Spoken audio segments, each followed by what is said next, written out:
नमस्कार साथियों, जय हिंद। आप सभी को कैरियर क्लासेज लर्न के यूट्यूब चैनल में स्वागत है। साथियों, आज के इस वीडियो में हम सक्सेस मास्टर बुक का अध्याय 3 आनुवंशिकता एवं वातावरण का प्रभाव लेकर के आए हैं, यानी influence of heredity and environment. ठीक है, influence of heredity and environment, आनुवंशिकता एवं वातावरण का प्रभाव वृद्धि और विकास पर किस तरह से पड़ता है।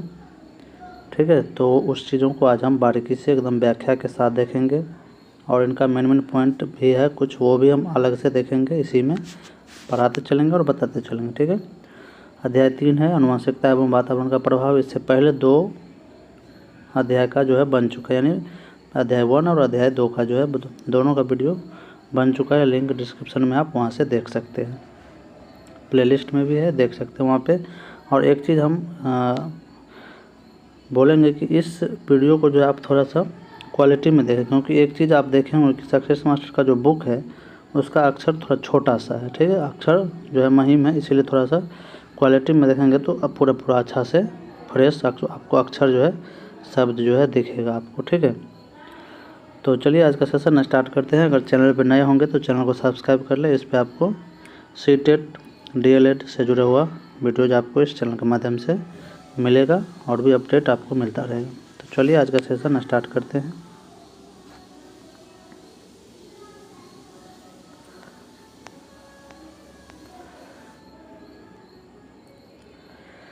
चलिए सबसे पहले देखते हैं आनुवंशिकता का अर्थ। सबसे पहले आनुवंशिकता और वातावरण जो हम पढ़ रहे हैं चैप्टर, उसके बाद हम पढ़ेंगे कि इसका वृद्धि और विकास पर क्या प्रभाव है। पहले हम आनुवंशिकता जानते हैं कि क्या होता है। आनुवंशिकता कहिए या वंशानुगत कहिए या वंशानुक्रम कहिए, ठीक है, एक ही चीज़ है। ठीक है, आनुवंशिक, इसको इंग्लिश में हेरिडिटी कहते हैं। ठीक है, हेरिडिटी यहाँ पे है, यानी आनुवंशिकता या वंशानुगत गुणों का एक पीढ़ी से दूसरी पीढ़ी में स्थानांतरण को क्या कहते हैं, आनुवंशिकता या वंशानुक्रम हम कहते हैं। ठीक है, यानी आनुवंशिकता का क्या अर्थ समझे कि यानी कि हमारे पूर्वजों का जो भी गुण है, ठीक है, जो भी गुण है वो एक पीढ़ी से दूसरी पीढ़ी में जो स्थानांतरित होता है उसे ही हम आनुवंशिकता या वंशानुक्रम या हेरिडिटी कहते हैं। ठीक है, आनुवंशिकता के माध्यम से शारीरिक, मानसिक, सामाजिक गुणों का स्थानांतरण बालकों में होता है। ये आगे हम देखेंगे भी। ठीक है, पहले भी बताए हैं कि आनुवंशिकता और वातावरण दोनों बालक के वृद्धि और विकास पर प्रभाव डालता है। ठीक है, और यहाँ पे भी देख रहे हैं आनुवंशिकता के माध्यम से बालकों का शारीरिक, मानसिक, सामाजिक गुणों का स्थानांतरण बालकों में होता है।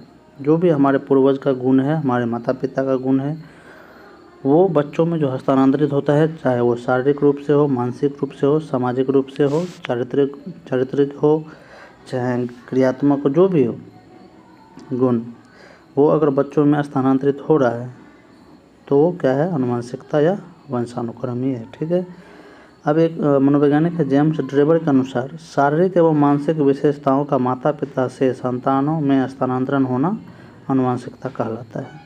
ठीक है, ये चीज़ आप याद रखिएगा। ये एडजेक्टिव ऐसे पूछ सकता है कि ये कथन निम्न में से किस मनोवैज्ञानिक का है कि शारीरिक एवं मानसिक विशेषताओं का माता पिता से संतानों में स्थानांतरण होना आनुवंशिकता कहलाता है। ये जेम्स ड्रेबर के अनुसार है। ठीक है, अब है H.A. पैटरसन एवं वुडवर्थ के अनुसार क्या है, व्यक्ति अपने माता पिता के माध्यम से पूर्वजों की जो विशेषताएं प्राप्त करता है उसे हम वंशानुक्रम कहते हैं।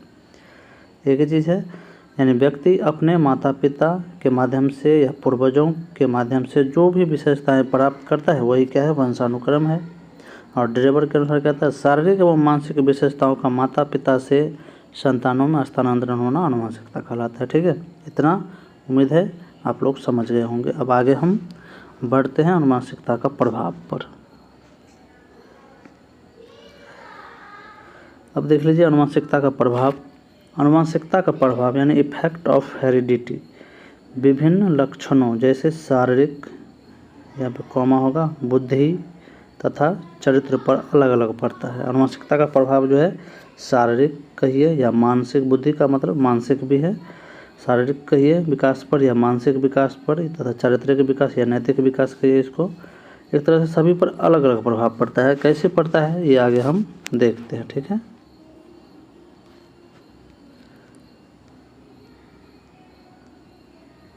सबसे पहला है शारीरिक लक्षण। शारीरिक लक्षण में देख लीजिए, यहाँ पर है बालक के रंग रूप, आकार, शारीरिक गठन, ऊंचाई इत्यादि के निर्धारण में उसके आनुवंशिक गुणों का महत्वपूर्ण योगदान है। एक एक पॉइंट करके हम देखेंगे इसमें। यानी बालक का जो रंग रूप है, आकार है, शारीरिक गठन है, कैसा कद काठी का है, लंबा है, छोटा है या बौना है, इस तरह से मीडियम साइज का है, उसकी ऊंचाई कितनी है, हाइट, ठीक है, शारीरिक गठन या गठीला है या दुबला पतला है, ऊंचाई यानी लंबे कद का है या फिर बौने है या फिर मीडियम है, इत्यादि के निर्धारण में इसके आनुवंशिक गुणों का महत्वपूर्ण योगदान। आनुवंशिक गुण पढ़े हुए हैं। आनुवंशिक गुण क्या होता है? माता पिता या पूर्वजों से जो भी गुण बच्चों में स्थानांतरित होता है वही क्या है? आनुवंशिकता। तो यही बालक में क्या है? रंग रूप, आकार, शारीरिक गठन, ऊंचाई जो अपने माता पिता या पूर्वज से प्राप्त होता है वही क्या है? आनुवंशिक गुणों का इस वही क्या होता है? आनुवंशिकता होता है। तो यहाँ पे वही चीज़ बताया गया कि बालक के रंग रूप, आकार, शारीरिक गठन, ऊंचाई इत्यादि के निर्धारण में उसके आनुवंशिक गुणों का महत्वपूर्ण योगदान होता है। ठीक है। अगला पॉइंट है अधिकांश जुड़वा भाई द्वियुग्मक होते हैं। ठीक है। जो दो पृथक युग्मजों यानी जैगोट से विकसित होता है। यानी कि अधिकांश यानी जुड़वा बच्चा भी यहाँ पे देख लेते हैं। जुड़वा बच्चा जो है दो तरह का होता है। पहला जो होता है एक होता है एकांकी, यानी कि एकांकी जुड़वा बच्चा। ठीक है। एक होता है एकांकी और दूसरा होता है भ्रातृय।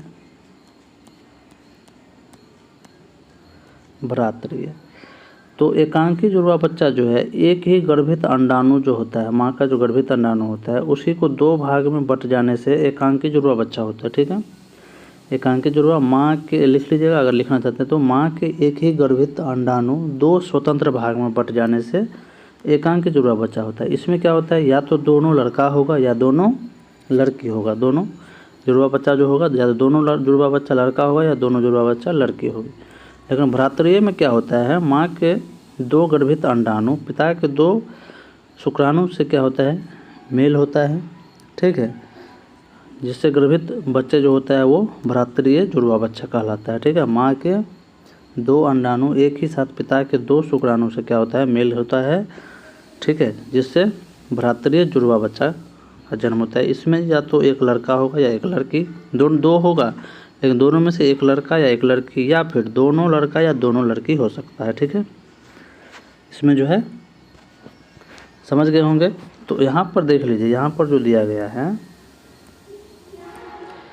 यहाँ पर जो आप देखते हैं अधिकांश जुड़वा बच्चा द्वियुग्मक होते हैं, जो दो पृथक युग्मकों जाइगोट से विकसित होता है। यानी कि ये जो है भ्रातृय हो गया। ठीक है।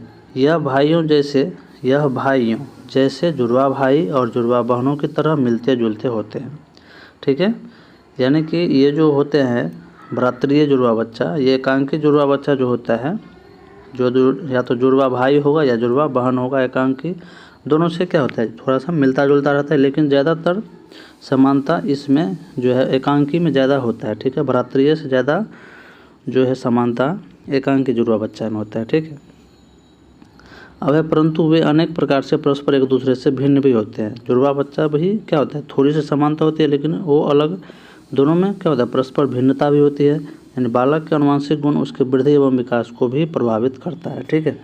यानी दोनों का जो है एक जैसा जो है जुड़वा बच्चा ही क्यों रहे, दोनों का जो है वृद्धि और विकास जो है एक ही तरह से आगे, यानी एक गति से आगे नहीं बढ़ेगा। दोनों में क्रम भले ही समान होगा लेकिन गति जो है दोनों में क्या होगा? अलग अलग होगा। ठीक है। अब अगला पॉइंट समझिए, शारीरिक लक्षणों के वाहक जीन प्रखर अथवा प्रतिगामी दोनों प्रकार के हो सकते हैं। जीन, यहाँ पर जो है जीन के बारे में हम देखते हैं। जीन जो होता है क्या होता है? जो भी हमारे पूर्वजों का जो लक्षण होता है जीन के द्वारा ही क्या होता है? आगे बढ़ता है। हमारे पूर्वजों या माता पिता का गुण जो स्थानांतरित होता है बच्चों में वो जीन के द्वारा ही होता है। ठीक है। समझ गए? तो जीन में मुख्य रूप से दो जैविक अणु होते हैं। जीन में जो है मुख्य रूप से दो जैविक अणु होते हैं। एक होता है डीएनए, ठीक है, और एक होता है आरएनए। इसका फुल फॉर्म लिख लीजिएगा, ये पूछेगा। ठीक है। DNA deoxy ribo nucleic acid, ठीक है, इसको लिख लीजिएगा, DEOXY डिऑक्सी, ठीक है, RIBO राइबो, NUCLEICACID,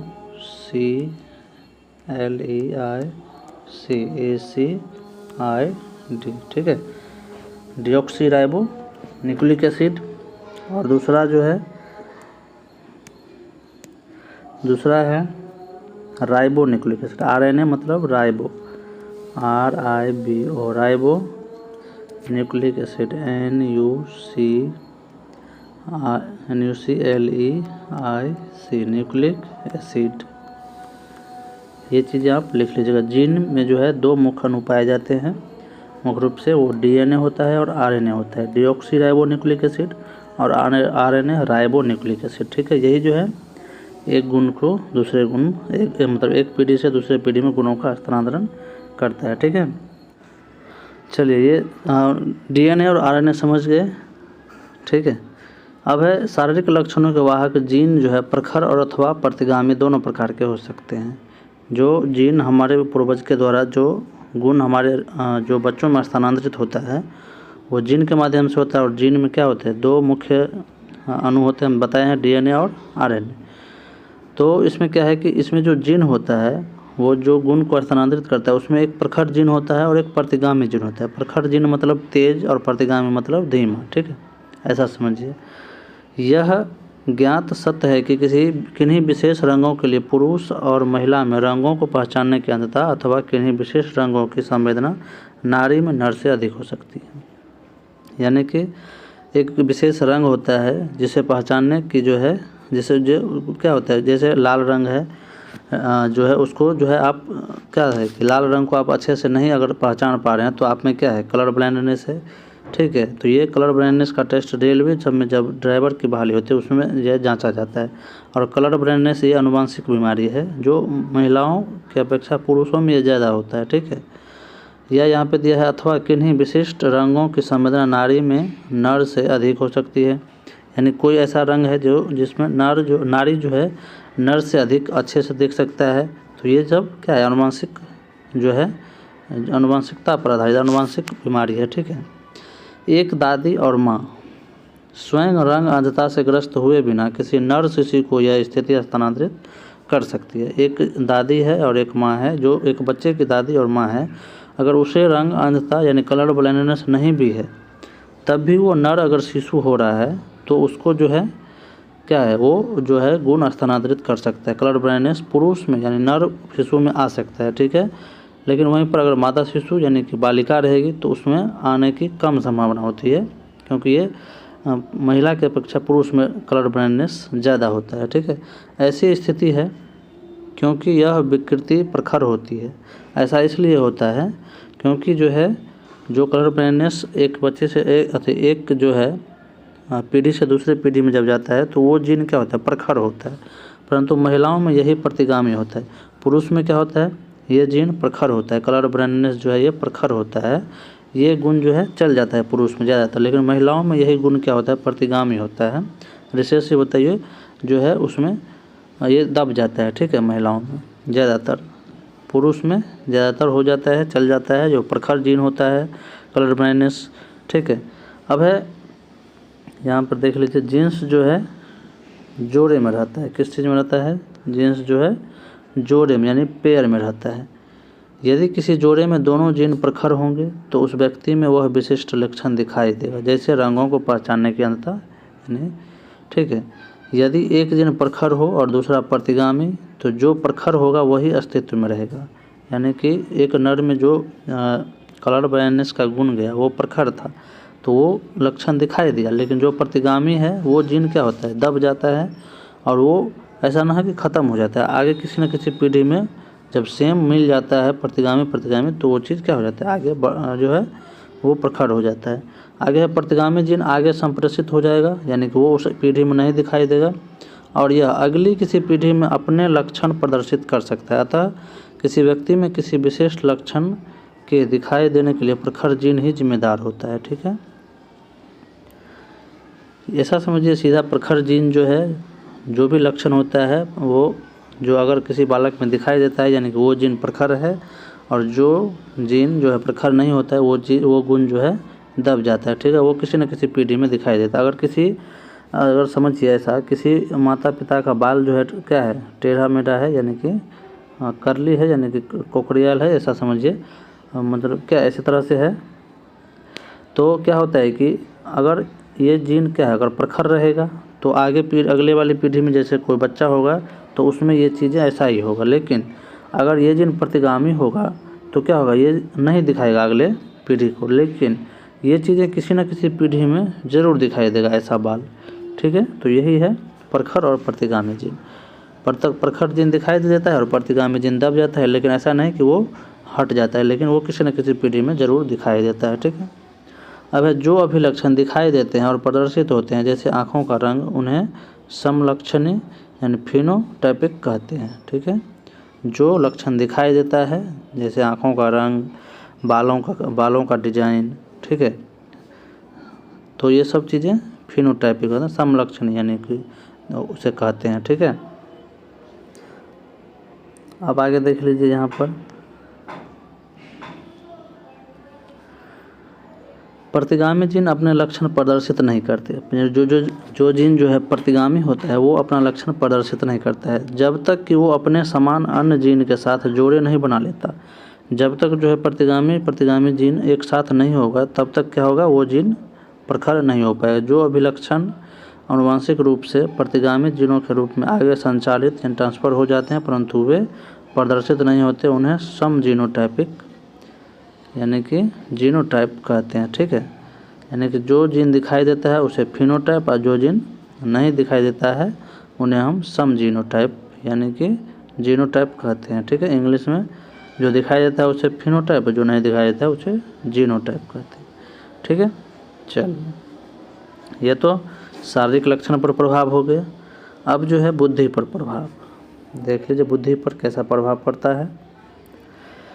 बुद्धि को अधिगम की योग्यता कहते हैं। इससे पहले भी हम देखे हैं, योग समायोजन की योग्यता चाहे निर्णय लेने की क्षमता इत्यादि के रूप में परिभाषित करते हैं हम लर्निंग, यानी कि बुद्धि को, और लर्निंग मतलब अधिगम। बुद्धि को अधिगम की योग्यता, समायोजन की योग्यता, निर्णय लेने की योग्यता, ठीक है, सोचने समझने की क्षमता, ये सारी चीज़ें बुद्धि को परिभाषित करती है। जिस बालक के सीखने की गति अधिक होगी उसका मानसिक विकास भी तीव्र गति से होगा। ठीक है, जो बालक जिसका मानसिक विकास तीव्र होगा, जो कोई भी चीज़ को जल्दी समझ लेगा, ठीक है, उसके सीखने की गति तेज होती है। बालक अपने परिवार, समाज एवं विद्यालय में अपने आप को किस तरह समायोजन करता है यह उसकी बुद्धि पर निर्भर करता है। ठीक है, यानी कि अगर कोई समाज में बच्चा जल्दी घुल मिल लेता है यानी कि उसका बुद्धि क्या है, तेज है। कोई बच्चा को किसी भी नए वातावरण में घुलने मिलने में समय लगता है तो वो क्या होता है, उसमें थोड़ा सा क्या है, बुद्धि कम है, मानसिक विकास कम है, इसलिए ऐसा हुआ है। ठीक है, गोडार्ड का मत है कि मंद बुद्धि माता पिता के संतान मंद बुद्धि और तीव्र बुद्धि माता पिता के संतान तीव्र बुद्धि वाले होती है। मानसिक क्षमता के अनुकूल ही बालक में संवेगात्मक क्षमता का विकास होता है। यानी कि जिस बच्चा का मानसिक विकास तेज होगा उसका संवेगात्मक विकास भी अच्छा होगा, यानी वो चिड़चिड़ा स्वभाव का नहीं होगा, गुस्सैल प्रवृत्ति का नहीं होगा। ठीक है, तो गोडार्ड का मत क्या था, मंद बुद्धि माता पिता का संतान मंद बुद्धि और तीव्र बुद्धि माता पिता का संतान तीव्र बुद्धि का होगा। अब आगे देख लीजिए, यहाँ पर बालक में जिस प्रकार के संवेगों का जिस रूप में विकास होगा वह उसके सामाजिक, मानसिक, नैतिक, शारीरिक तथा भाषा संबंधी विकास को पूरी तरह प्रभावित करने की क्षमता रखता है। अगर बालक का संवेग क्या है, गुस्सैल प्रवृत्ति का है, तो उसका जो मानसिक विकास प्रभावित होगा, नैतिक विकास प्रभावित होगा, ठीक है, भाषाई विकास प्रभावित होगा, शारीरिक विकास भी प्रभावित होगा। ठीक है, यदि बालक अत्यधिक क्रोधित या भयभीत रहता है अथवा यदि उसमें ईर्ष्या एवं वैमनस्यता की भावना अधिक होगा तो उसके विकास की प्रक्रिया पर इसका प्रतिकूल प्रभाव पड़ना स्वाभाविक है। ठीक है, वो जल्दी सीख नहीं पाएगा, वो जल्दी समायोजन नहीं कर पाएगा अगर चिड़चिड़ा स्वभाव का रहेगा, गुस्सैल प्रवृत्ति का रहेगा तो। ठीक है, आगे संवेगात्मक रूप से असंतुलित बालक पढ़ाई में भी कमज़ोर हो जाता है। ठीक है, किसी अन्य गंभीर कार्यों में ध्यान नहीं दे पाता है, फलस्वरूप उसका मानसिक विकास क्या हो जाता है, प्रभावित हो जाता है। ठीक है, अब अगला है लास्ट है, इसको आज करके ख़त्म करेंगे, उसके बाद कल देखेंगे। चरित्र पर प्रभाव, यानी डगडेल नामक मनोवैज्ञानिक ने अपने अनुसंधान के आधार पर यह बताया कि माता पिता का चरित्र का प्रभाव भी उसके बच्चे पर पड़ता है। लेकिन जैसा माता पिता का चरित्र होगा, बच्चा का भी चरित्र वैसा ही होगा। अगर माता पिता का चरित्र जो है धार्मिक प्रवृत्ति का है तो बच्चा में भी वैसा धार्मिक प्रवृत्ति होगा। माता पिता का प्रवृत्ति अगर गुस्सेल टाइप का है तो बच्चा में भी वैसा प्रवृत्ति आ जाता है। तो ये चरित्र का प्रभाव है। व्यक्ति के चरित्र पर उसके वंशानुगत कारकों का प्रभाव भी स्पष्ट तौर पर देखा जाता है, इसीलिए बच्चे पर उसका प्रभाव पड़ना स्वाभाविक ही है। डगडेल ने 1877 में जीवक नामक व्यक्ति के वंशजों का अध्ययन करके यह बात सिद्ध किया था, किस तरह से बच्चों पर जो है चरित्र वंशानुक्रम का जो है चरित्र पर विकास, चरित्र पर जो है प्रभाव पड़ता है। ठीक है, तो ये चीज़ें आज हम यहीं पर रहने देते हैं। अगले वीडियो में वातावरण का अर्थ एवं परिभाषा देखेंगे। वीडियो अच्छा लगा होगा तो लाइक, सब्सक्राइब और शेयर जरूर करें। धन्यवाद।